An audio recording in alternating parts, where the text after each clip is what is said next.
to go into, as me and John were talking about. It's an iffy proposition, previewing these preseason games, because you're looking at individual stuff, but there's a special way you got to look at it, because you're not exactly sitting here going, how does the read option fare against the Browns defense and that kind of stuff. But we'll see. Yeah, man. I think the most important thing tonight, I think, is to score a touchdown, because you don't want this streak of no touchdowns going into week 3 of the preseason. So the earlier they can put 6 points on the board, 7 points on the board tonight, the better off we'll all be, and hopefully we can take that pressure off right away.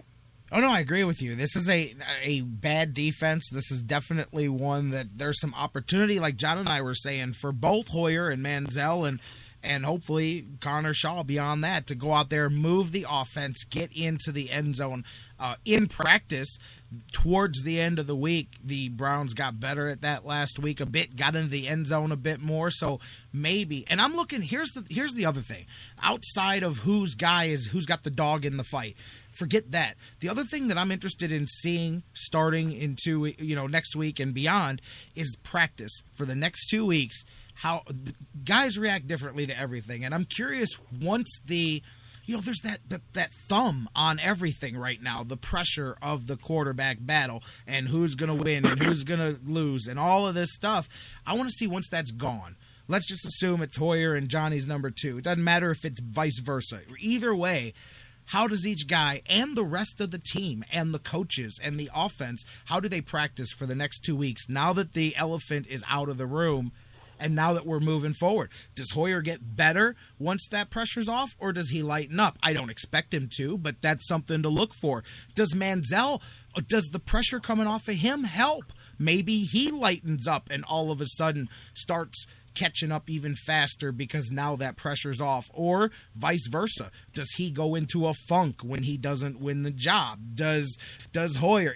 Those are the questions that I think I'm going to be curious to see. And does the offense begin to click better, no matter who it is, now that we're practicing with no questions, no debate?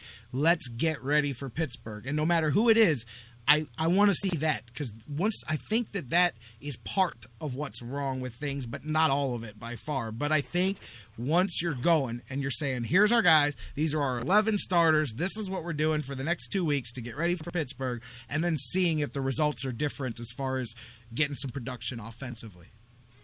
Yeah, that's true. You want the buy-in from everybody. I think really the issue, if it's an issue at all, was started in that Dante Whitner interview a week or so ago when he talked to them. They asked him what did the locker room think or whatever, and he said something about they were split. And of course, then that got blown all out. Oh my! There's a divide in the locker room. There's a split. The team is split down the middle between the Hoyer guys and the Manziel guys. I don't think really that's what Whitner meant. That there was divisiveness in the locker room over it, that there was a squabble of some sort, or it was tearing the team apart. But of course, reporters got to report, and they're grabbing at anything that looks like a story. So we got that for a few days. I think that settled down a little bit, but still, like you say, once the decision's made, you got to have the buy-in from everybody.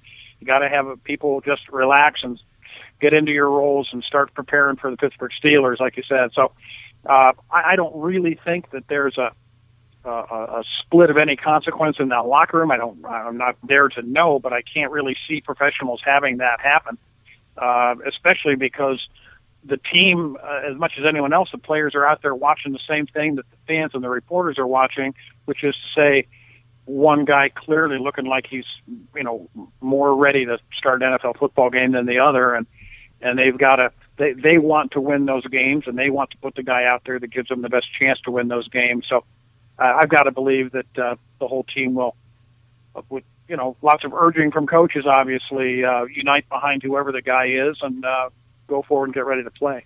For sure, because like we said, and then we all keep saying the Week 3 preseason, that's the one I'm looking at too. I mean, anybody, you don't even have to have a long memory. All you have to do is remember back 12 months ago and remember the Whedon, especially the Whedon supporters going, man, the light has come on. Brandon Whedon has got this thing figured out with this new offense. He's thrown for, 4 or 5 touchdowns in the first couple of games combined, and he was rolling. And then came Week 3, and he looked like crap, and that was the one time that the other team actually tried to stop him.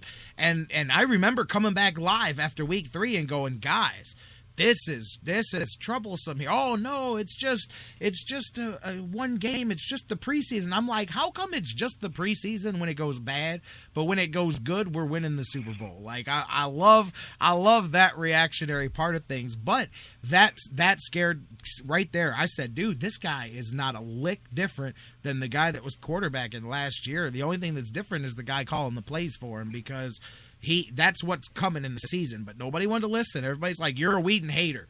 I was a Whedon hater last year until, well, we all know how that thing went down and how the whole season went. But those first 2 games, he was boom, boom, boom, boom, moving things. There was no arguments. He was the man until the other team tried to stop him. So that's why, as much as everybody's focus is on tonight, mine's on next week. Let's watch week 3, and then we'll know what we're talking about, Yeah, that's right. I'm looking forward to getting down there and seeing the guys in person and Yes. seeing my new scoreboard screens and oh yeah, there you go. The other renovation of First Energy Stadium is going to be an interesting highlight to that night. They got to use them though, man.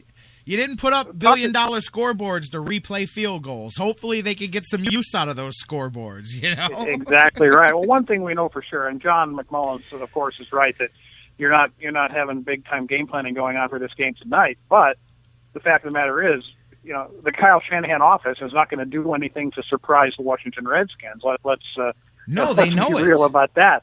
Yeah. They know it as well as anybody does, and they're going to be ready for it. And I can imagine Hoyer and Johnny both, going on some naked bootlegs and having a Washington Redskins standing right there waiting for him, because they're looking for that stuff. And it's not going to be like we're going to catch anybody by surprise with the Shanahan offensive set. So it'll be interesting to see what they can do tonight. And obviously, I'm jacked about just watching the Browns on TV, and hopefully they get some positive national pub out of it. And the worst that can happen is people will come away from this game thinking the Browns aren't that good.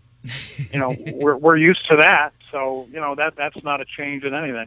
And my last note here, just about preseason, before we move on to something else, I see Vashon in the chat room, and I agreed last year when the Browns did what most teams do, and I agreed that most teams are not you when you got a new system, a new team, new players, new coaches. I get why people are scared to play their starters in the 4th preseason game. You just don't want to get anybody hurt. And for those of you that want to agree with that, you look at no further than Buster Skrine and Desmond Bryant perhaps being compromised for the season, and you make that very, very justifiable. But at the same point, how does a team that went 4-12 that has, 10, 15 new players and new coaches and all of that, how do you not get every second out of the preseason that you can to get your team ready? So it's such a give and take argument, because I do agree. And literally up until a few days ago, I was going to be dead set fighting that the Browns need to run their starters out there for the first half of game 4 too.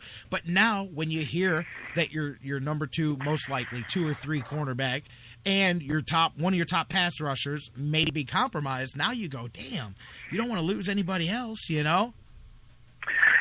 that's true. And it's not, it's just the way that the NFL has it set up right now, and the teams are in agreement. In other words, you can't go out there against your Week 4 opponent, and if they're not playing their starters, and play yours. I mean, you could, but it's the unwritten code of the NFL that this is the way we do it. We mail in the 4th exhibition game completely. The only people that really get on the outside looking in are the fans that are paying full ticket price to see that exhibition of players that are never going to play it down in the NFL. And that's really, to me, the NFL exhibition season is, the biggest ripoff in all of pro sports, because you don't see what you've actually paid to see, or you're paying the same prices as you're paying to see real NFL players to see fake NFL players, especially in weeks 1 and week 4 when at least half, usually closer to 3/4 of the game is played with rummies that'll never play it down in the NFL. Brother, I agree. You heard me say it with John. I said it's the best racket in sports, I guess, if you're an owner, because it's like extortion. It's like, hey man, I will sell you this beautiful Cadillac, but you have to take that clunker that's sitting over there too. There's no choice. You have to buy both, or you can't buy anything. Yeah, that's right. And back in the day, and you and I are both old enough to remember when those exhibition games were not part of the season ticket package, and therefore you had to do something to sell tickets to them. And Art Modell would bring in, the Beach Boys, and he would bring in,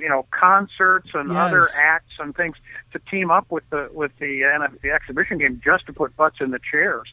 And it's almost worth going back to that now. Or if the fourth exhibition game and parts of two others are going to be a complete joke, well, then let's do something about eliminating them and saving the season ticket holders that money and saving the fans, some awful football watching that we have to go through every summer.